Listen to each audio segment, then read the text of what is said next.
Bukan karena kesanggupan kami, bukan karena upaya kami, tapi murni oleh karena kasih karunia-Mu dalam kehidupan kami. Terima kasih Bapa, terima kasih.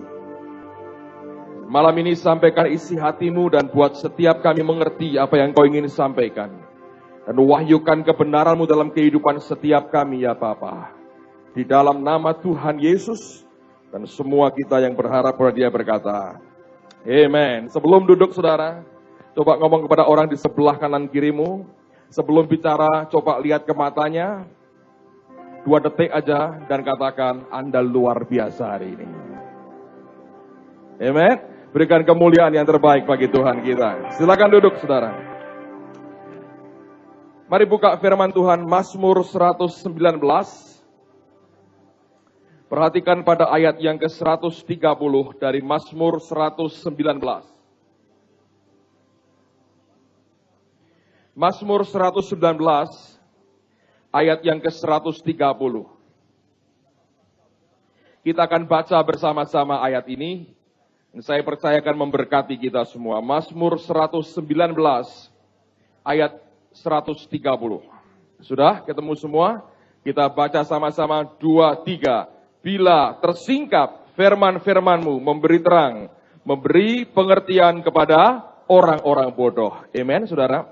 Nah, sebelum saya melanjutkan apa yang Tuhan taruh di dalam hati saya ingin dasari dengan pernyataan firman ini karena ini penting buat kita.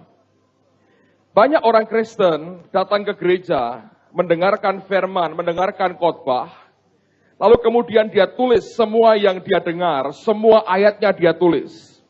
Nah, saya berkata itu tidak ada salahnya sebenarnya menulis semua yang Anda dengar, untuk kemudian di rumah Anda baca lagi, Anda ulang lagi. Itu baik sekali. Tetapi sebenarnya yang membuat kita disingkapkan dari semua kebodohan kita, itu bukan berapa banyak ayat yang kita baca, atau yang kita tulis, atau yang kemudian kita catat dalam buku kita. Tapi berapa banyak sebenarnya rema yang berbicara dalam kehidupan kita. Sebab kalau kita hanya terima logos, maka itu hanya menambah otak kita dan tidak mengubah apapun. Namun kalau yang kita terima adalah rema, itu yang akan mengubah akan kehidupan kita. Amen, saudara?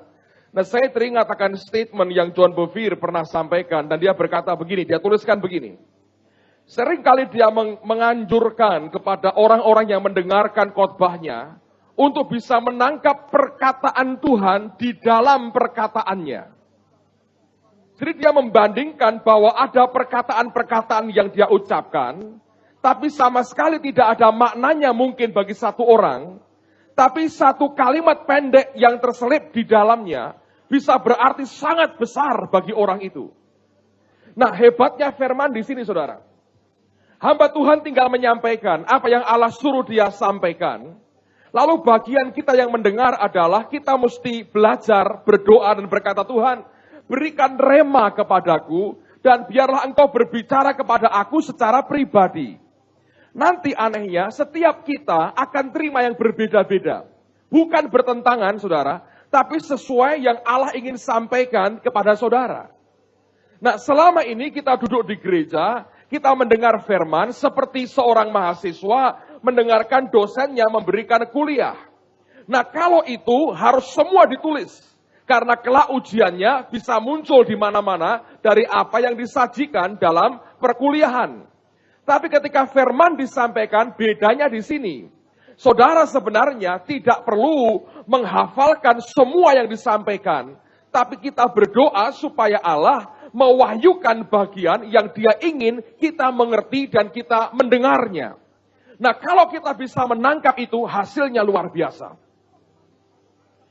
Firman disampaikan oleh siapapun, selama orang itu taat kepada apa yang Tuhan perintahkan, pasti akan memberkati saudara. Nah, kemudian masing-masing kita akan menangkapnya berbeda. Si A menangkap sisi bagian ini. Dan ketika disampaikan, dia berkata, ini buat aku. Lalu apa yang disampaikan, yang kita dengar itu, tiba-tiba hidup kembali. Nah, bahkan bisa terjadi, saudara, ketika si hamba Tuhan terus khotbah, orang yang sudah terima pewahyuan itu, tiba-tiba pewahyuan di dalam hatinya berkembang begitu luar biasa, dia tetap buka-buka ayat, dia tulis-tulis banyak, tapi bukan yang dikhotbahkan. Karena saya sering kali ngalami. Kalau saya dengar hamba Tuhan lain menyampaikan firman, saya berdoa Tuhan berikan pengajaran buat aku dan rema buat aku hari ini. Bukan saya tidak menghormati orang lain menyampaikan firman, saya tetap menghormati, saya dengarkan yang dia sampaikan. Tapi ada kalanya ketika sampai pada poin tertentu, tiba-tiba membuka mata rohani saya, dan roh Allah itu menambahi dengan pengertian-pengertian yang lain. Satu pengertian dibuka, Roh Kudus berkata, ingat ayat ini berkata begini. Oh iya, saya buka ayatnya, saya tulis, jelas sambungannya. Terus dia berkata, Yesusmu pernah ngomong begini. Saya ingat lagi, saya buka bagiannya. Itu nyambung lagi. Lalu timbul suatu rangkaian pengertian yang indah sekali. Nah itulah makanan buat saya pada hari itu. Tapi kalau saya hanya lihat luarnya, Anda akan berkomentar tentang orang berkhotbah ini baik, ini tidak baik. Engkau akan dengar yang ini tersusun rapi, yang ini berantakan. Yang ini poin-poinnya jelas, yang ini membuat saya tambah sakit kepala. Kenapa? Karena kita datang dengan perilaku sebagai mahasiswa yang mau dengar si dosen memberikan perkuliahan. Dan disitulah lalu kemudian orang akhirnya mulai melihat orang ketika dia datang ke gereja untuk mendengar akan firman Allah.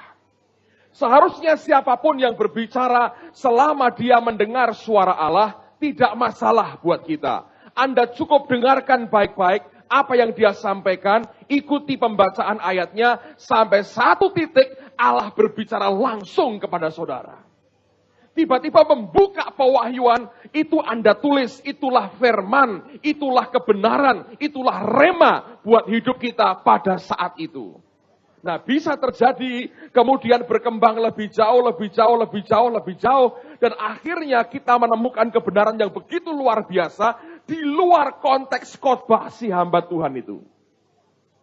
Suatu kali saya ikut seminarnya Pak Yusak di Jakarta.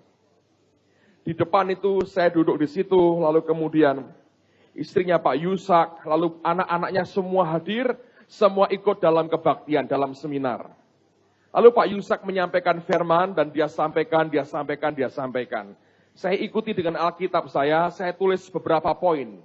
Mendadak ada 1-2 kalimat yang dia ucapkan yang tiba-tiba memberikan pengertian kepada saya. Oh ini toh pengertiannya. Dan Roh Kudus mengajari saya untuk melihat bagian-bagian lain. Jadi tulisan saya itu banyak sekali. Di sebelah saya istrinya Pak Yusak. Sebelahnya lagi Iin Cipto. Jadi ini Bu Yusak lihat saya nulis begitu banyak, lihat anaknya nulis begitu banyak, dia lihat catatannya kosong. Sebab dia bilang, ini kan aku sudah pernah dengar. Ini kan aku juga ngalami kesaksiannya. Dia kosong, pulang dari seminar, dia tanya sama suaminya. Yang, nggak tanya begitu kalau Anda dengar ya.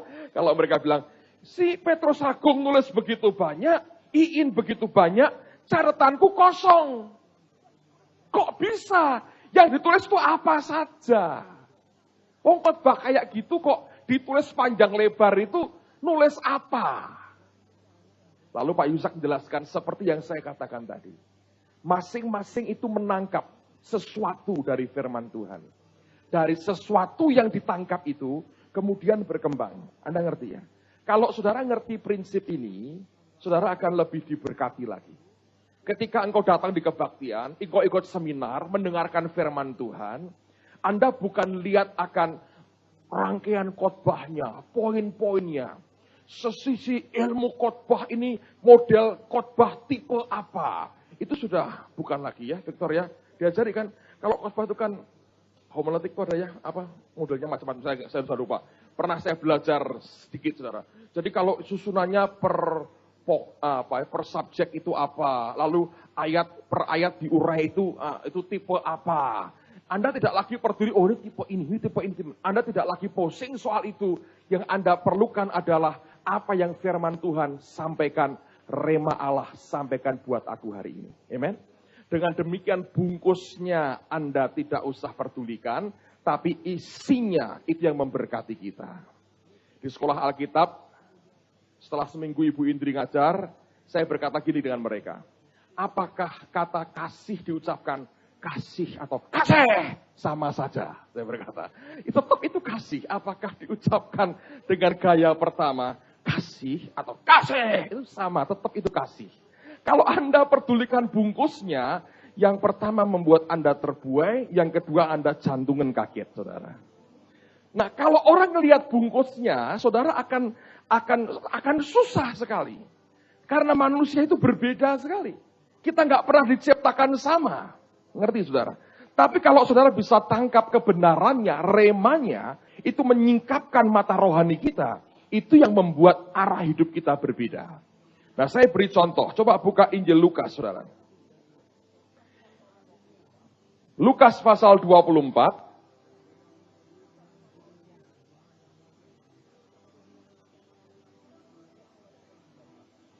Lihat mulai ayat 13 ya. Saya akan bacakan ini cukup panjang, tapi ini baik buat saudara. Untuk bisa mengerti sebetulnya apa yang harus kita miliki. Setiap kali, kalau ini tidak bisa saudara akan kesulitan untuk menangkap apa yang baik dari Tuhan. Lukas 24, perhatikan ayat yang ke-13. Pada hari itu juga, 2 orang dari murid-murid Yesus pergi ke sebuah kampung bernama Emmaus yang terletak kira-kira 7 mil jauhnya dari Yerusalem. Dan mereka bercakap-cakap tentang segala sesuatu yang telah terjadi. Ketika mereka sedang bercakap-cakap dan bertukar pikiran, datanglah Yesus sendiri mendekati mereka, lalu berjalan bersama-sama dengan mereka. Tetapi ada sesuatu yang menghalangi mata mereka, sehingga mereka tidak dapat mengenal dia. Yesus berkata kepada mereka, apakah yang kamu percakapkan sementara kamu berjalan? Maka berhentilah mereka dengan muka muram. Seorang dari mereka, namanya Kleopas, menjawabnya, adakah engkau satu-satunya orang asing di Yerusalem yang tidak tahu apa yang terjadi di situ pada hari-hari belakangan ini? Katanya kepada mereka, apakah itu? Jawab mereka, apa yang terjadi dengan Yesus orang Nazaret? Dia adalah seorang nabi yang berkuasa dalam pekerjaan dan perkataan di hadapan Allah dan di depan seluruh bangsa kami. Tetapi imam-imam kepala dan pemimpin-pemimpin kami telah menyerahkan dia untuk dihukum mati dan mereka telah menyalibkannya. Padahal kami dahulu mengharapkan bahwa dialah yang datang untuk membebaskan bangsa Israel. Tetapi sementara itu telah lewat 3 hari sejak semuanya itu terjadi. Tetapi beberapa perempuan dari kalangan kami telah mengejutkan kami. Pagi-pagi buta mereka telah pergi ke kubur dan tidak menemukan mayatnya. Lalu mereka datang dengan berita bahwa ia telah kelihatan kepada mereka, malaikat-malaikat yang mengatakan bahwa ia hidup. Dan beberapa teman kami telah pergi ke kubur itu, mendapati bahwa memang benar yang dikatakan perempuan-perempuan itu, tetapi dia tidak mereka lihat. Lalu ia berkata kepada mereka, hai kamu orang bodoh, betapa lambannya hatimu, sehingga kamu tidak percaya segala sesuatu yang telah dikatakan para nabi. Bukankah Mesias harus menderita semuanya itu untuk masuk ke dalam kemuliaannya? Lalu ia menjelaskan kepada mereka apa yang tertulis tentang dia dalam seluruh kitab suci, mulai dari kitab-kitab Musa dan segala kitab nabi-nabi. Mereka mendekati kampung yang mereka tuju, lalu ia berbuat seolah-olah hendak meneruskan perjalanannya. Tetapi mereka sangat mendesaknya, katanya, tinggallah bersama-sama dengan kami, sebab hari telah menjelang malam dan matahari hampir terbenam. Lalu masuklah ia untuk tinggal bersama-sama dengan mereka. Waktu ia duduk makan dengan mereka, ia mengambil roti, mengucap berkat, lalu memecah-mecahkannya dan memberikannya kepada mereka. Ketika itu terbukalah mata mereka, dan mereka pun, mengenal dia. Anda garis bawahi kata mengenal itu. Tetapi ia lenyap dari tengah-tengah mereka. Kata mereka seorang kepada yang lain, bukankah hati kita berkobar-kobar ketika ia berbicara dengan kita di tengah jalan, dan ketika ia menerangkan kitab suci kepada kita? Lalu bangunlah mereka dan terus kembali ke Yerusalem. Di situ mereka mendapati ke-11 murid itu. Mereka sedang berkumpul bersama-sama dengan teman-teman mereka. Kata mereka itu, sesungguhnya Tuhan telah bangkit dan telah menampakkan diri kepada Simon. Lalu kedua orang itu pun menceritakan apa yang terjadi di tengah jalan dan bagaimana mereka mengenal dia pada waktu ia memecah-mecahkan roti. Nah, dengerin baik-baik. Kata mengenal artinya to know by revelation. Mengenal melalui pewahyuan. Ketika Tuhan menjelaskan kitab suci, Alkitab berkata hati mereka berkobar-kobar. Tapi hati berkobar-kobar tidak membuat mereka berbalik kembali ke Yerusalem. Terus mereka berjalan tinggalkan Yerusalem dengan keadaan mereka putus asa, mereka kembali ke Emmaus, kembali ke kampung halamannya. Nah, lihat, kalau kita hanya Kristen semangat, hanya berkobar-kobar di dalam tanpa pewahyuan, tidak akan membuat jalan kita berbalik ke arah yang benar. Nah, waktu mereka mendesak Yesus masuk ke rumah mereka, lalu mereka mempersilahkan dia makan. Dan yang luar biasa kalau Anda perhatikan, setiap kali Tuhan duduk dan mau makan, dia yang memberikan berkat. Nah, hari ini banyak orang Kristen kalau diundang pesta, kamu doa ya, kamu aja. Itu kehormatan sebetulnya, saudara. Tapi kita selalu cari orang yang kelaparan, sehingga kalau doa singkat. Tuhan terima kasih, berkati makanan ini. Amin. Singkat sekali. Amen. Orang susah sekali untuk mengerti bahwa itu merupakan berkat Tuhan, saudara. Tapi Yesus kerjakan itu dan Alkitab berkata, waktu mereka melihat dia memecahkan roti, Alkitab berkata, terbukalah mata mereka. Lalu mereka mengenal dia. Mengenalnya oleh karena pewahyuan. Barang yang dilihat sama, sebelum diwahyukan tidak kenal kalau itu Yesus. Ketika diwahyukan mereka berkata, ini Yesus. Begitu mereka lihat dia, mengenal dia lenyap, saudara. Dan itu yang membuat mereka kembali ke Yerusalem. Di dalam hidup kita, kalau Anda dengar firman Tuhan, Anda membaca Alkitab, dengarkan kaset, baca buku rohani, Anda harus bisa menangkap rema Allah di dalam tulisan itu, di dalam perkataan yang diucapkan. Sebab hanya kalau kita menangkap rema itu, iman akan dibangun dari dalam hidup kita. Coba buka Roma 10 ayat 17.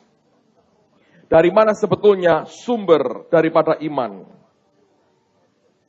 Roma 10 ayat yang ke-17.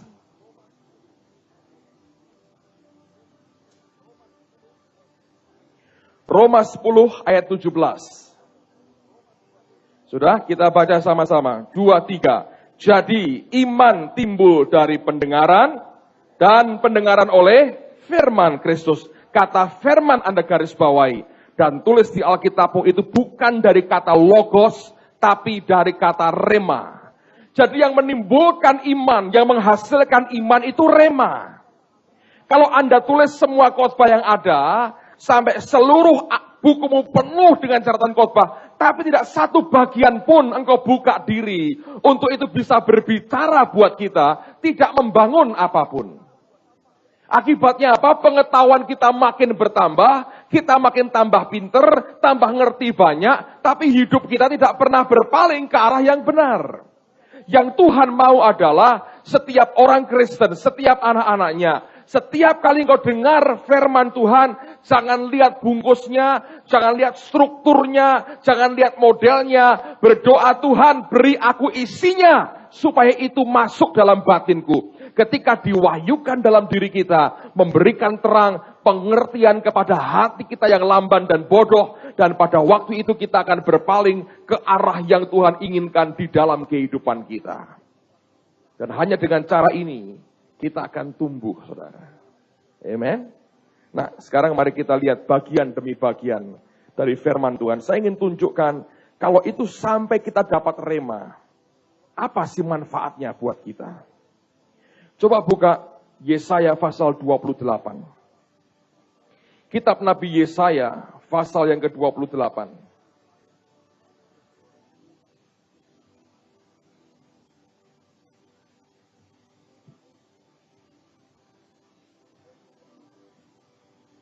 Ayat yang ke-16. Yesaya 28 ayat yang ke-16. Kita baca sama-sama ya ayat ini. Yesaya 28 ayat 16. 2, 3. Sebab itu beginilah firman Tuhan Allah. Sesungguhnya aku meletakkan sebagai dasar di Sion sebuah batu, batu yang teruji, sebuah batu penjuru yang mahal, suatu dasar yang teguh. Siapa yang percaya tidak akan apa? Gelisah. Nah, terjemahan lain, New King James berkata begini. Whoever believes will not act hastily. Dan siapa yang percaya tidak akan bertindak dengan tergesa-gesa. Setiap kali kita terima firman, saudara, firman itu menciptakan, menghasilkan iman dalam hidup kita. Ibrani berkata iman itu dasar. Yesaya berkata dia berikan kepada kita dasar yang teguh. Nah, orang yang percaya, orang yang hidup berdasarkan iman, orang itu akan punya ketenangan yang luar biasa dan dia tidak akan bertindak dengan tergesa-gesa. Alkitab kita berkata, siapa yang percaya tidak akan gelisah. Engkau boleh mengalami apapun oleh karena kebenaran yang engkau terima, itu menciptakan ketenangan yang luar biasa. Bukan karena kita ndablek, saudara. Bukan karena tidak peduli dengan apa yang terjadi. Tapi oleh karena dasar itu begitu solid dalam batin kita, digoncangkan oleh keadaan apapun, kita tidak akan tergoncangkan. Dan kita akan bereaksi begitu tenang, begitu mantap, begitu baik sekali, begitu solid, sehingga orang berkata, orang ini beda dengan yang lain. Tapi kalau dasar kita tidak ada, begitu goncangan muncul, kita akan panik. Yang Tuhan inginkan adalah setiap kebenaran yang kita terima, kita berdoa, Tuhan beri supaya rohku bisa mencerna. Lalu tersingkap pada mata roh kita, jadi rema buat kita. Nah, Roma berkata, rema itu akhirnya menghasilkan iman. Dan Ibrani berkata, iman itu dasar. Yesaya berkata, itu merupakan dasar yang teguh. Kalau kita percaya, hidup atas dasar iman kita, maka kita juga akan tidak gelisah dan tidak akan bertindak dengan tergesa-gesa. Semua dengan tenang seperti pada waktunya Allah dan kita bergerak dengan begitu mantap sekali. Tanpa ceroboh, saudara. Dan ini yang kita harus belajar. Selama kita mulai panik dengan segala yang kita hadapi, sebetulnya dasar kita belum solid. Tapi kalau kita menghadapi apapun, ujian, tantangan, apapun namanya, tapi membuat keadaan tetap tenang dan tidak goyah, itu yang sebenarnya Tuhan inginkan. Tetapi kita harus mengerti bahwa untuk sampai ke poin itu pun bukan hal yang mudah. Sebab rema untuk sampai membongkar, menetapkan sesuatu buat hidup kita, tantangannya berat, yaitu diri sendiri, saudara. Coba buka Mazmur 94. Mazmur 94. Saya tunjukkan satu ayat yang memberkati saya luar biasa. Mazmur pasal yang ke-94.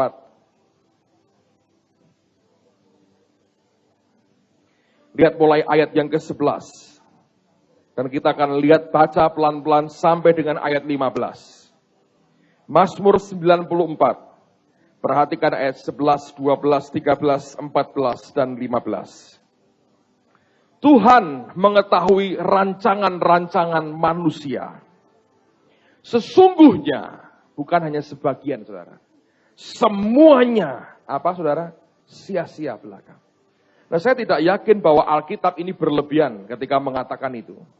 Paulus berkata dalam diriku sebagai manusia, tidak ada yang baik. Tuhan Yesus juga berkata, tidak ada manusia yang baik. Kalau sumbernya tidak baik, hasilnya pasti tidak baik. Oleh karena itu Alkitab berkata, Tuhan mengetahui rancangan-rancangan manusia. Sesungguhnya semua sia-sia belaka. Begitu Allah melihat yang kita pikirkan, yang kita mau kerjakan, yang kita hidupi, itu sia-sia. Ayat berikutnya langsung akan terjadi. Ini kebaikan Tuhan, saudara. Nah, kalau kita melihat akan campur tangan Allah, kita bisa melihat dalam dua kemungkinan. Yang pertama, kita bersyukur karena Allah mengintervensi kita sehingga meluruskan yang tidak lurus. Yang kedua, kita bisa berkata, ini gangguan buat hidupku. Kalau kita milih yang pertama, kita akan selamat. Kalau kita milih yang kedua, kita tenang sesaat, tapi akhirnya kita akan berantakan.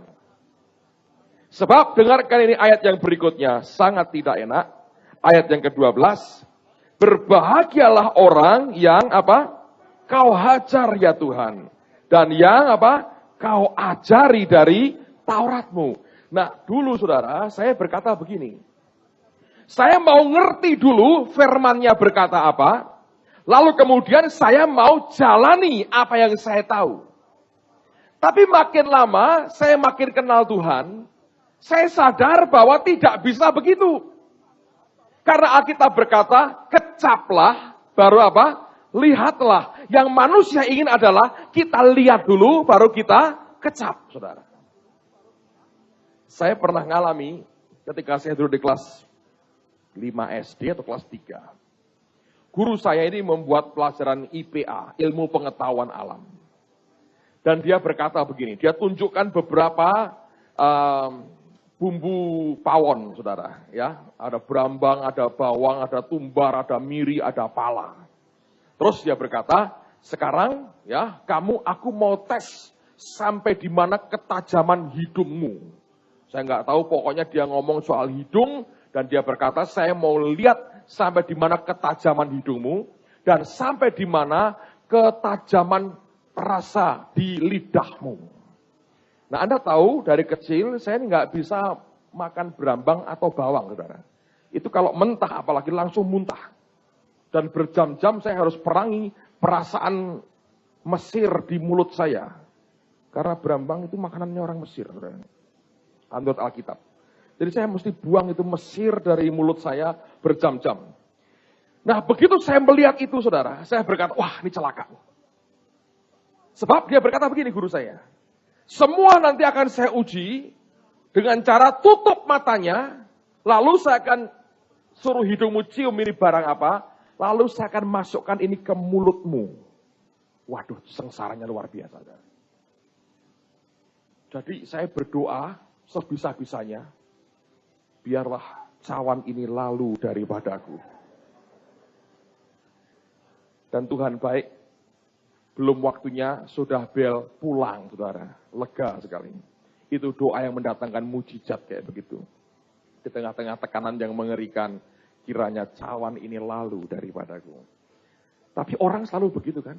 Orang selalu ingin lihat dulu, baru kemudian dia mau kecap. Nah, saya belajar, Tuhan gak begitu rupanya. Tuhan berkata, taste and see. Kamu kecap dulu, baru kamu akan apa? Lihat. Nah, Alkitab berkata, kamu dihajar dulu, baru diajari. Kalau manusia kan kebalik. Masa begitu anak Anda lahir, dihajar dulu. Rasano, dihajar. Baru diajari, jangan begini, kan enggak. Manusia kebalikannya. Manusia diajari dulu. Kalau enggak ngerti, baru dihajar. Tapi Mazmur berkata, berbahagialah, ditambahi kata berbahagia lagi, saudara. Berbahagialah orang yang apa? Kau hajar ya Tuhan. Dan yang kau ajari dari Tauratmu. Dan seringkali ini yang dipakai. Pada waktu dia melihat hidup kita, berjalan dalam pemikiran dan gaya hidup yang sia-sia, langsung hajarannya datang. Begitu kita sudah mulai kolaps, kita mulai goyang, Alkitab berkata begini, kita baru ngerti, oh harus begini. Lalu kita berpaling. Tapi sekalipun demikian, tetap dia itu baik, saudara. Karena semua itu akan memberikan akibat yang besar buat manusia batiniah kita. Teruskan lagi. Ayat 13, apa gunanya sebetulnya kita dihajar dan diajari dari Taurat Tuhan? Ayat berikutnya, untuk menenangkan dia terhadap apa? Hari-hari malapetaka, sampai digali lubang untuk orang fasik. Semua didikan Tuhan dan rema Allah buat kita, itu sebetulnya menenangkan kita. Yesaya berkata, orang yang percaya tidak akan gelisah. Orang yang percaya tidak akan bertindak gegabah, terlalu cepat bertindak. Tapi Alkitab juga berkata, ketika Allah menghajar kita dan mengajari kita dari firman-Nya, semua itu gunanya apa? Untuk menenangkan kita terhadap hari-hari malapetaka. Saudara, sementara kita masih punya kesempatan untuk diajari Tuhan dan ditenangkan batin kita, cari Allah dengan segenap hati. Setiap ada kesempatan kita dengar firman Tuhan, jangan dibuang. Sebab kalau kita berdoa, Tuhan, remakan dalam hidupku. Rema itu akan membuat kokoh dasar hidup kita. Waktu dasar kita kokoh, hari-hari malapetaka boleh datang. Hidup kita akan tenang sekali, saudara. Persis seperti Yesus. Kapalnya hampir tenggelam, dia tidur dengan nyenyak, saudara. Anda melihat itu. Dan itu yang Tuhan ingin berikan kepada setiap orang yang mau percaya kepadanya. Mengapa saya berkata begini, saudara? Sebab ternyata iman, kalau Anda dengar kata iman, orang asumsinya kalau dengar iman itu ngomongnya apa? Oh, iman itu akan menghasilkan ledakan yang rohani, yang luar biasa. Iman itu memindahkan gunung. Iman itu menyembuhkan yang sakit. Iman itu membuat mujizat. Iman membuat kita diberkati. Setiap kali dengar kata iman, berpikir kita langsung berkata apa? Wih, hal besar, membangun hal yang luar biasa, mendapatkan kekayaan, kekuatan, mujizat, nama besar, terkenal, meledak, dan sebagainya. Itu pikiran orang. Tapi saya mau tunjukkan, saudara. Iman itu sebetulnya punya dua hasil yang luar biasa. Coba buka Ibrani 11. Ibrani pasal 11. Ayat pertama dulu. Saya ingin tunjukkan bahwa inilah dasar yang Yesaya katakan. Dasar yang teguh. Dan orang yang percaya tidak akan gelisah. Tidak akan bertindak tergesa-gesa. Ibrani pasal 11 ayat yang pertama. Kita baca sama-sama. 2, 3. Iman adalah apa? Dasar dari segala sesuatu yang kita harapkan. Dan apa? Bukti dari segala sesuatu yang tidak kita lihat. Jadi Alkitab sudah berkata bahwa iman itu adalah dasar. Nah, sekarang kalau Anda perhatikan dari ayat berikutnya, terus Anda baca sampai ayat 35, Anda menjumpai perkara-perkara yang luar biasa. Tokoh-tokoh iman disebutkan hebat sekali. Kita lompat, lihat ayat 32 sekarang. Ayat 32. Dia bicara dari Habel, terus sampai ke Rahab. Nah, ayat 32. Dan apakah lagi yang harus aku sebut? Sebab aku akan kekurangan waktu apabila aku hendak menceritakan tentang Gideon, Barak, Simson, Yefta, Daud, dan Samuel, dan para nabi. Yang karena iman, perhatikan, telah menaklukkan kerajaan-kerajaan, mengamalkan kebenaran, memperoleh apa yang dijanjikan, menutup mulut singa-singa, memadamkan api yang dahsyat. Mereka telah luput dari mata pedang, telah beroleh kekuatan dalam kelemahan, telah menjadi kuat dalam peperangan, dan telah memukul mundur pasukan-pasukan tentara asing. Ibu-ibu telah menerima kembali orang-orangnya yang telah mati sebab dibangkitkan. Luar biasa. Kalau Anda baca dari ayat 2 sampai 35 ini. Ini iman yang sering kali kita dengar. Yang merupakan konsep kita. Iman identik dengan kekuasaan, dengan power, keberhasilan, kemajuan, pertumbuhan, kemenangan, apalagi kedahsyatan, semua yang hebat, mujizat, kesembuhan, membangkitkan orang mati, semua berkaitan dengan iman. Orang berkata, aku mesti beriman. Iman memindahkan gunung, problem singkirkan semua, halangan dilewati semua. Semuanya menang, hebat, kemenangan, gemilang, kemuliaan, kemajuan, mujizat. Itu iman. Memang betul, saudara. Tapi cuma sebagian. Teruskan. Ini yang dibutuhkan yang kedua. Yang kita seringkali tidak sadari. Tapi yang lebih banyak datang justru bagian kedua. Ayat 35 bagian B kita mulai baca. Tetapi, perhatikan, orang-orang lain ini juga masih sebagai pahlawan iman. Membiarkan dirinya disiksa dan tidak mau menerima pembebasan. Supaya mereka beroleh kebangkitan yang lebih baik. Ada pula yang diejek dan didera. Bahkan yang dibelenggu dan dipenjarakan. Mereka dilempari, digergaji, dibunuh dengan pedang. Mereka mengembara dengan berpakaian kulit domba dan kulit kambing. Sambil menderita kekurangan, kesesakan, dan siksaan. Dunia ini tidak layak bagi mereka. Mereka mengembara di padang gurun dan di pegunungan, dalam gua-gua dan celah-celah gunung. Dan mereka semua tidak memperoleh apa yang dijanjikan itu. Sekalipun iman mereka telah memberikan kepada mereka suatu kesaksian yang baik. Sebab Allah telah menyediakan sesuatu yang lebih baik bagi kita. Tanpa kita mereka tidak dapat sampai kepada kesempurnaan. Nah, dengerin baik-baik saudara. Sisi pertama, iman itu menjanjikan sesuatu yang hebat sekali. Kemajuan, pertumbuhan, mujizat, kebangkitan orang mati, nama besar, kemenangan yang gilang gemilang. Semua yang orang impikan, iman berkata, aku punya itu. Tapi bagian berikutnya, Anda dengerin. Ada orang-orang karena iman yang sama. Mereka menolak semua yang dunia. Mereka hanya cari yang ilahi. Di dunia sungguh menderita, saudara. Tapi mereka teguh. Alkitab berkata, mereka tidak terima yang dijanjikan. Seorang hamba Tuhan bernama Fenelon. Dia sahabat karibnya Madame Guyon dari Perancis yang hidup pada abad pertengahan. Dia seorang biarawan sebetulnya.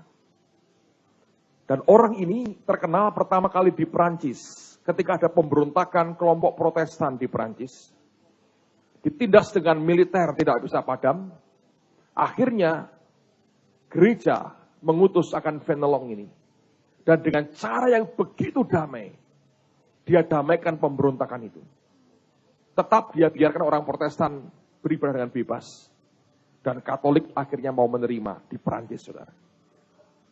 Karena hikmatnya, dia naik pangkat, sampai jadi seorang uskup yang terkenal sekali. Dan bahkan Raja Perancis waktu itu mempercayakan semua anak dan cucunya di bawah bimbingan dia. Terutama mereka yang akan punya kesempatan kelak menjadi Raja Perancis. Anda bisa bayangin. Tapi orang ini cintanya dengan Tuhan luar biasa. Dan akibatnya tidak bisa tahan dalam hierarki gereja. Dia dikucilkan sampai matinya. Tetap sebagai uskup. Tanpa pegang kekuasaan apa-apa. Nah, dia tuliskan sebuah artikel menarik sekali yang saya baca. Dan dia berkata begini. Ada dua macam orang Kristen. Dan dia berkata, Kristen pertama adalah Kristen yang tidak bisa hidup kalau yang namanya berkat, kelimpahan, dan materi itu tidak ada dalam hidupnya. Orang ini hanya bisa hidup kalau Allah sediakan semua yang materi bagi dia. Begitu yang materi diangkat habis imannya. Dan dia berkata kita harus mengakui ada yang Kristen seperti itu. Yang kalau tanpa materi, tanpa ketenangan, dan tanpa uang dalam hidupnya, runtuh langsung imannya. Dia gambarkan imannya ditopang oleh materi. Dan dia berkata, secara jujur dia berkata, aku melihat di sekitarku banyak anak Tuhan yang seperti itu. Tetapi dia berkata, ada kelompok lain yang tidak hanya ingin materi sebagai pemuas dirinya. Bahkan dia berkata, aku gak butuh itu. Aku mau lebih dari sekedar materi. Aku mau Tuhan sendiri. Orang tipe kedua ini tidak urusan dengan yang di dunia. Matanya terus tertuju kepada Allah. Tidak peduli dia dapat apa-apa atau tidak di dunia. Yang dia peduli, apakah aku dapat bagian Tuhan dalam hidupku. Amen. Dengan begitu bijaksana dia berkata, baiklah kita yang ikut kelompok yang kedua, tidak merendahkan kelompok yang pertama. Tapi kita berdoa buat mereka. Sebab bahayanya adalah, begitu goncangan datang, yang pertama, rontok. Iman punya dua sisi. Satu sisi memberikan sesuatu yang hebat kepada kita. Dan Alkitab menuliskan itu. Tapi sisi lain, ada orang-orang yang menolak pembebasannya. Sengaja mau hidup dalam penderitaan. Contoh paling gamblang itu Paulus. Dia buat kemah hanya untuk cukup menghidupi dirinya. Semua yang dunia ditolak habis. Orang bilang, Pak, dua-dua boleh enggak? Nah, semua maunya begitu, saudaraku. Sorga nikmat, dunia makmur. Kecil bahagia, apa? Tua kaya raya, mati masuk surga. Semua orang ingin begitu. Tapi dengar baik-baik. Kita tidak bisa memilih jalan kita sendiri sebetulnya. Tapi kalau Anda punya iman yang dihasilkan oleh rema, apapun anugerah yang turun dalam kehidupan kita, Anda akan kuat. Orang yang hidup menderita karena Tuhan, kalau Anda melihat, Anda berkata, wah kasihan orang ini.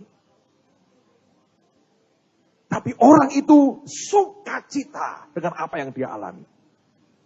Kalau Anda senangkan hidupnya, dia malah berat.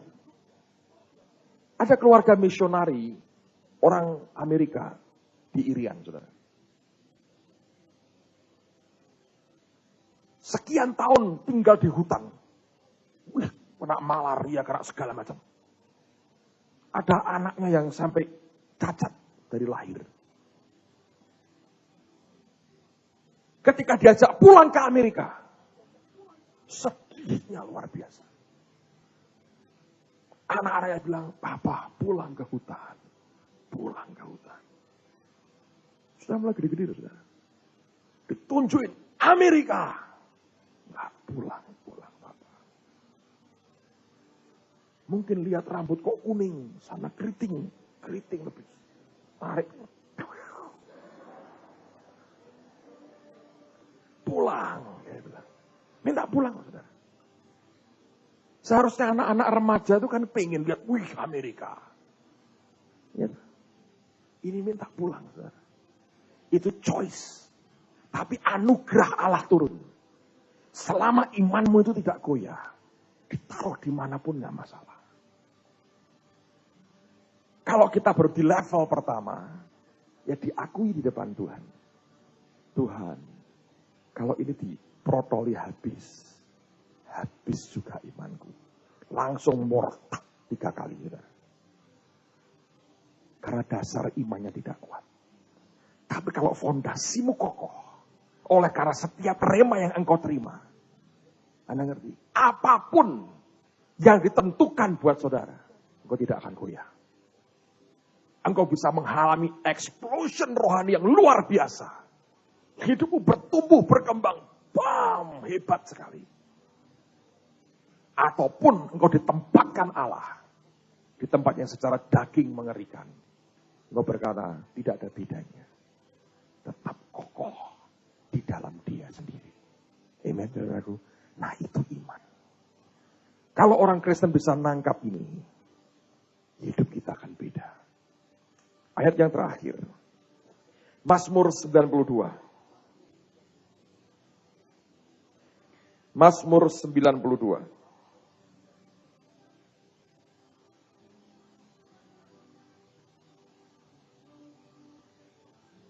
Ayat 13 sampai dengan ayat yang ke-16.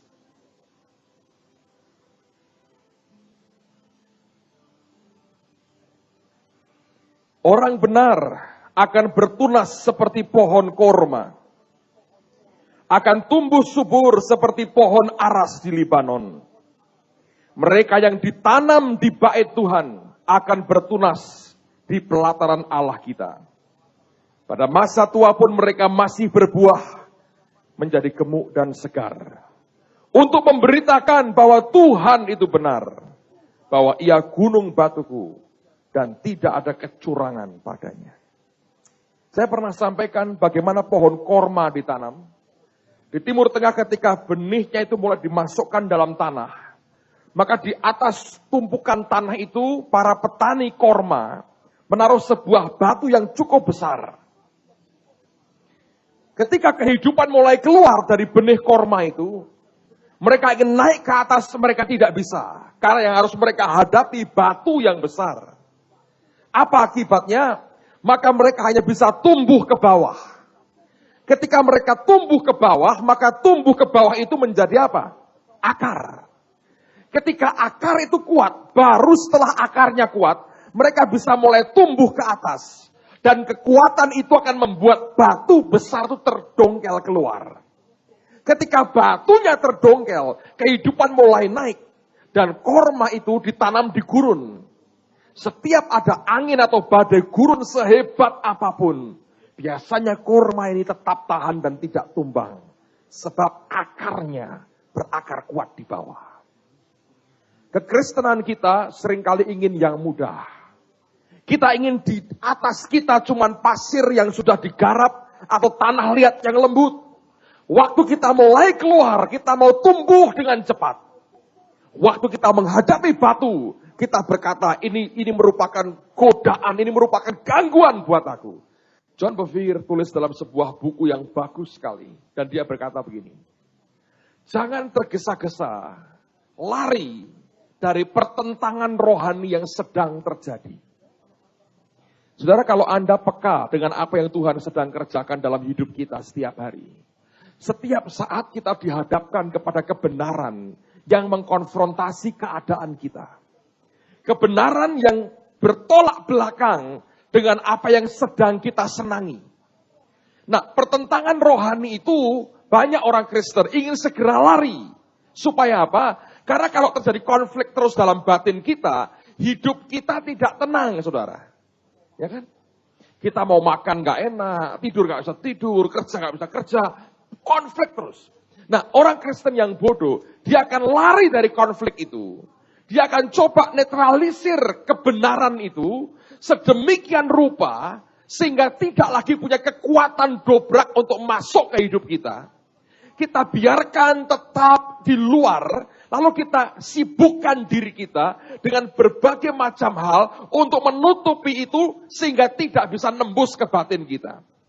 Lalu kemudian kita cari kesibukan lain, kita coba lupakan sebetulnya apa yang sedang terjadi dalam batin kita.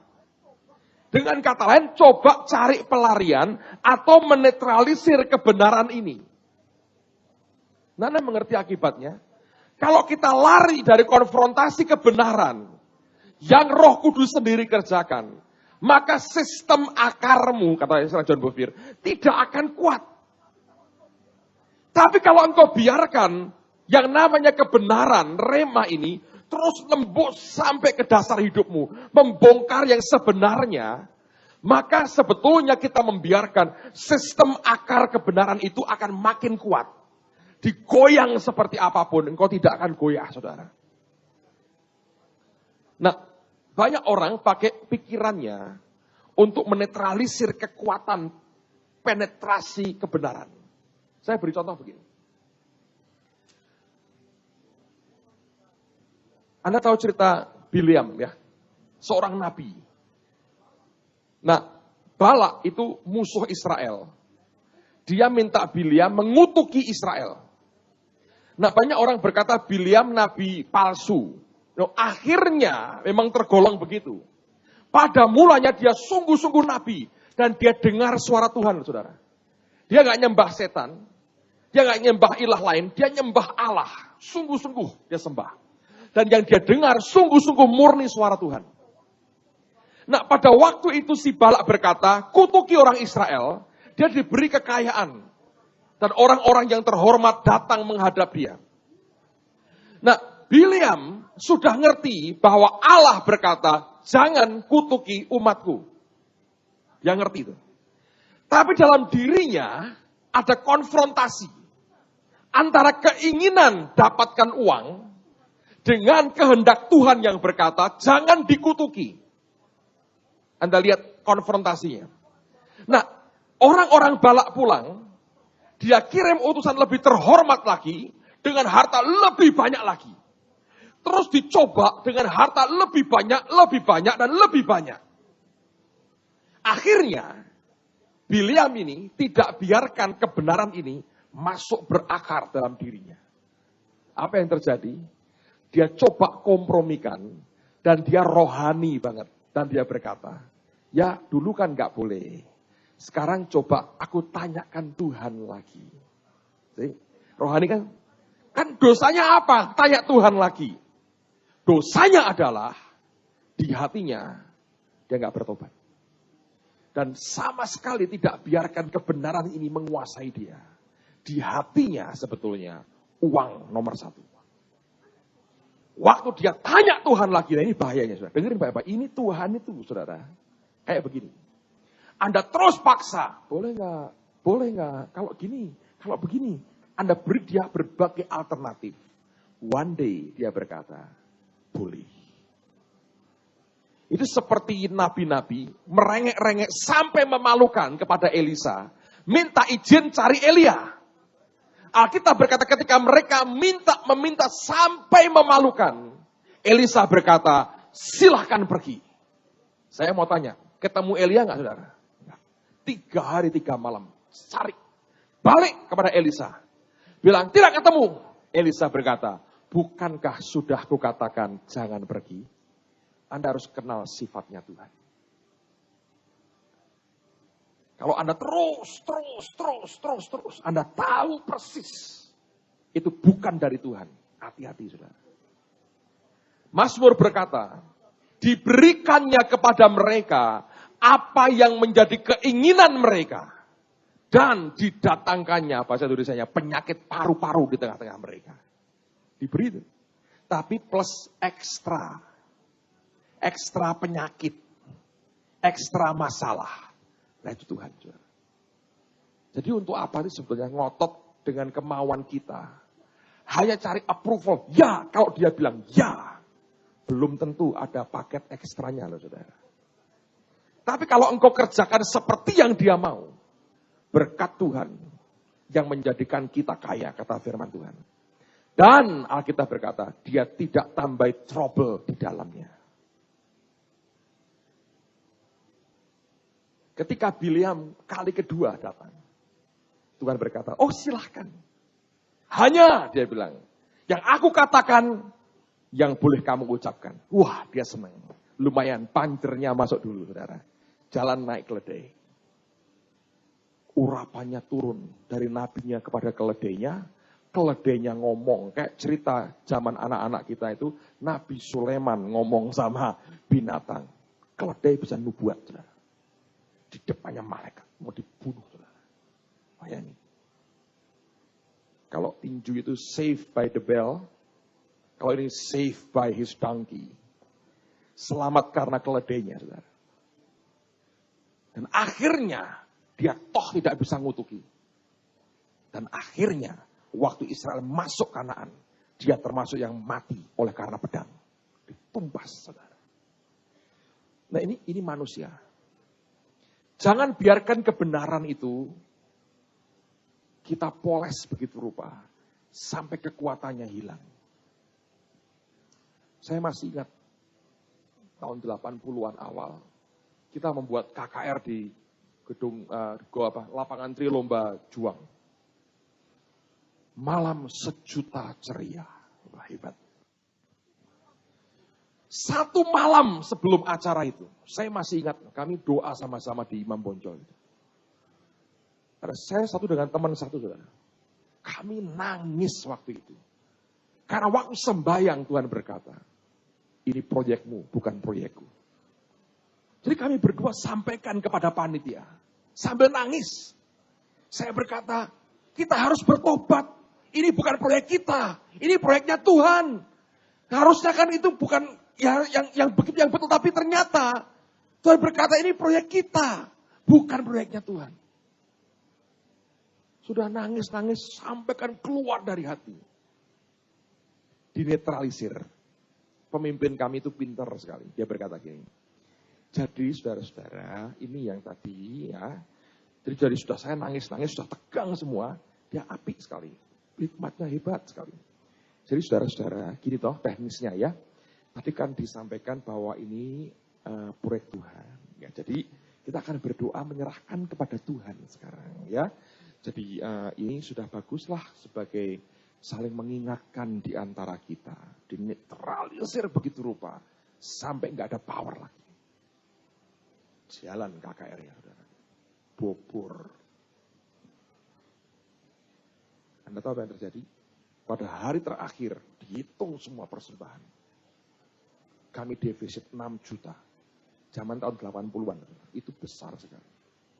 Sehingga sekarang kalau kami nyebut itu bukan malam 1 juta ceria. Tapi malam 6 juta ceria. Saya belajar. Kertas koran. Kan semua suruh bawa koran. Duduk di lapangan. Dikumpulin panitia. Saking paniknya ditagih sana sini saudara. Itu ditimbang kita itu. Wah dapat 500.000. Dijual beneran. Kelebihan 01 ternyata. 50.000. Bayangin. Itu kebenaran. Kalau dengan tergesa-gesa, kita tinggal. Sebelum kebenaran itu kena pada tujuannya. Anda nangkep.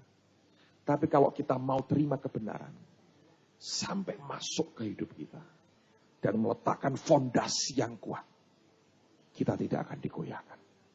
Sepertinya batu di atas kita, membuat kita berkata, baik, aku tumbuh ke bawah. Sistem akar kita akan kuat. Dan kita akan tumbuh dengan sehat di hadapan Dia. Amen, saudaraku. Tutup Alkitabmu, kita berdoa sama-sama. Mulialah nama-Mu. Mulialah nama-Mu. Mulialah nama-Mu di bumi.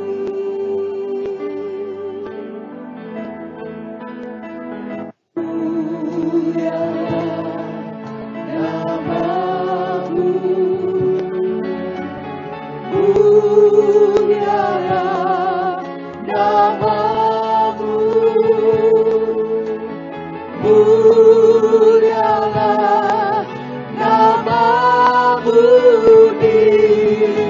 bumi. Mulialah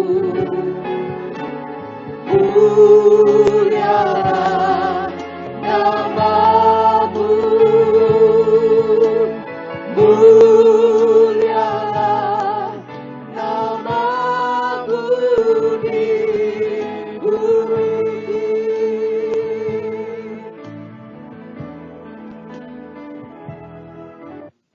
Mari katakan sama-sama, Tuhan Yesus, malam hari ini, biar peristiwa Emmaus terjadi dalam hidupku. Mataku terbuka, aku melihat Engkau, dan aku mengenal Engkau. Terima kasih Tuhan.